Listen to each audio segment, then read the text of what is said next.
जीजा राऊ आधा बाटे हक जी पहले बानी ऐसन तो चोली होता ढक जी मानता नि जीजा राऊ आधा बाटे हक जी पहले बानी ऐसन तो चोली होता ढक जी जान जाई दीदिया तो काल हो जाई जान जाई दीदिया तो काल हो जाई होलिया में दीदी से बवाल हो जाई होलिया में दीदी से बवाल हो जाई होलिया में दीदी से बवाल हो जाई।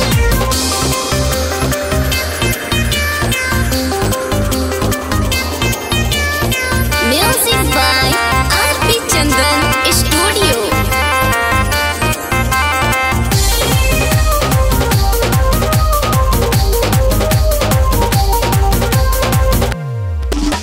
होलिया में जीजा रउआ कर जन तम जी प्रेमी विकास